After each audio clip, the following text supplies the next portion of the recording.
Siapa tamu paling tidak sopan yang pernah datang ke rumahmu? Apa hal yang mereka lakukan? Jawaban dari Tasya Amelie. Ibu-ibu berusia sekitar 50 tahun. Tahun 2019 ayah saya meninggal. Pagi itu di hari ketiga ayahku meninggal kalau tidak salah, keluarga saya sedang siap-siap untuk tahlilan di rumah. Saya baru banget bangun sementara keluarga saya yang lain saat itu lagi buka-buka kardus Indomie dan bungkus makanan lain untuk persiapan tahlilan nanti malam setelah Isya. Sedangkan ibu saya sedang di depan menerima tamu lain yang berkunjung. Tiba-tiba saya dengar nama saya dipanggil oleh Ua S, kakak perempuan ayah saya. Saya pun menghampirinya. Di ruang depan saya lihat ada ibu saya yang sedang dengan tamu lain, Uwa dan ibu-ibu berusia 50 tahunan itu. Uwa saya bilang katanya ibu-ibu itu temannya. Dia pengen melihat saya. Lalu gak lama Uwa saya pergi ke belakang bantu saudara yang lain. Tinggallah di sana ibu saya dan ibu-ibu itu. Ibu itu awalnya duduk saja. Lalu saya kembali ke belakang untuk ambilkan minum. Saat saya kembali saya lihat ibu itu masih duduk dan main handphone. Ia duduk di sebelah ibu saya. Saat saya duduk, ia mulai perkenalan diri sebagai teman Ua. Saya hanya mengangguk saja. Setelah saya perhatikan, ibu itu selalu menatap saya dari ujung kepala sampai kaki. Saya waktu itu baru banget bangun, belum mandi, mata bengkak, pakai kaos oblong dan celana training panjang. Jadi saya pikir dia liatin karena saya jelek banget apa ya. Lalu terjadilah percakapan ini. Saya, ibu itu. Oh ya, ini ya yang namanya Tasya itu. Iya betul bu. Iya ini anak saya satu-satunya. Kuliah atau kerja? Kuliah bu, masih semester 6. Oh, ini lihat cucu saya.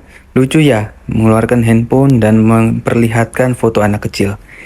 Sekarang adiknya menyebut nama anaknya yang perempuan. Itu di sekolahin loh, sama Mas K. Oh iya. Ya kan semenjak nikah sama Mas K, adiknya, itu nama anaknya, itu dikuliahin juga. Soleh lah mantu ibu itu mah pokoknya. Nah, kalau yang ini anak ibu, istrinya Mas K. Dia dibelikan rumah sekarang, punya mobil. Masih kuliah, anak ibu juga. Bahagia banget pokoknya dia nikah sama Mas K. Bla bla bla bla. Saat ibu itu masih bicara, saya menatap ibu saya yang ternyata sama-sama keheranan. Saya cuma jawab iya aja karena masih bingung. Itu ibu-ibu siapa kok tiba-tiba memperkenalkan anak, cucu, menantu, dan keluarganya di momen yang seharusnya ia turut berbela-sungkawa atas kepergian ayah saya. Saat ibu saya bertanya apakah dia mengenal ayah saya secara personal, ia tidak menjawab dan sibuk memainkan handphonenya. Karena ibu itu tidak berhenti bicara sementara ada tamu lain yang datang, ibu saya kemudian izin untuk pergi menyambut tamu lain. Saya juga ikut saja karena bingung dia siapa dan terus saja menceritakan keluarganya. Bahkan saat saya berdiri dia masih nunjukin foto di HP-nya. Setelah itu dia pamit pulang sembari melihat saya terus. Saat ibu itu keluar saya teringat sesuatu. Sedari tadi ia sibuk berkata tentang nama Mas K yang namanya cukup familiar. Esoknya setelah diberitahu ibu saya dan saudaranya yang lain, ternyata WK. Saya ketawa dulu deh sebentar. Ternyata Mas K itu yang pernah suka dengan saya dulu. Jadi tahun 2016 tante saya beli rumah di sebuah klaster dan kalau tidak salah developernya adalah Mas K ini. Saat saya sedang mengunjungi rumah tante saya yang baru setengah jadi, Mas K melihat saya dan katanya saat itu dia tertarik. Lalu beberapa waktu setelahnya dia main ke rumah saya. Dia ngobrol berdua dengan saya setelah sebelumnya bertemu dan bicara dengan ayah saya. Dia jujur katanya tertarik dengan saya dan ingin lebih dekat.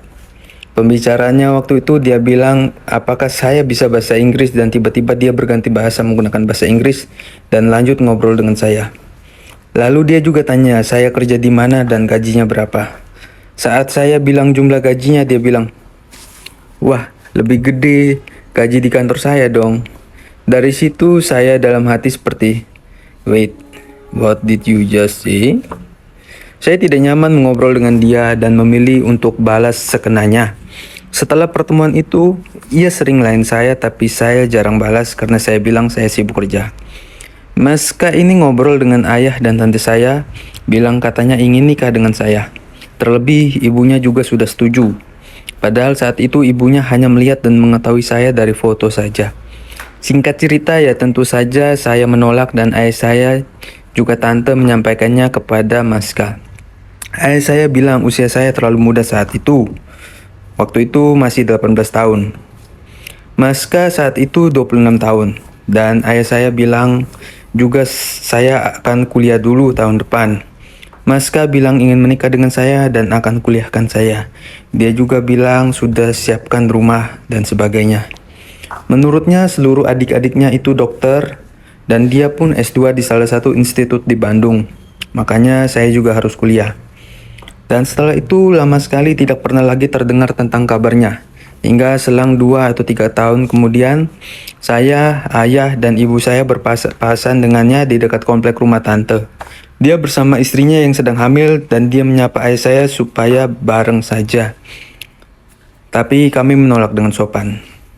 Saya di situ tidak memperhatikan istrinya karena saya cuma senyum menyapa. Tidak ada yang aneh di sana. Hingga pada tahun 2019 sebelum ayah saya meninggal, saya tidak tahu jika ternyata beberapa hari sebelumnya ayah saya mendatangi keluarga istri Mas K.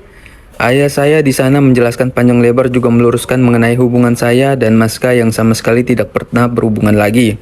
Ternyata ada kesalahpahaman di sana. Keluarga istri Mas K, terutama ibunya itu, katanya sebal dan sakit hati dengan saya. Karena anaknya sempat tidak disetujui oleh ibu Mas K. Ibu Mas K katanya masih lebih menyukai saya. Padahal saya ketemu aja belum pernah. Dan konflik itu berlanjut hingga mereka penasaran dengan siapa sih Tasya itu. Yang mana sih orangnya? Masih berhubungan dengan Mas K emang? Hingga terdengar oleh tante, Ua, dan ayah saya. Katanya mereka mau menemui saya saat itu, tapi kemudian ayah saya yang terlebih dahulu datang ke rumah ibunya yang dekat dengan rumah Ua saya. Nah, itulah mengapa ibu itu datang saat ayah saya meninggal, tapi tetap fokus mencari-cari saya.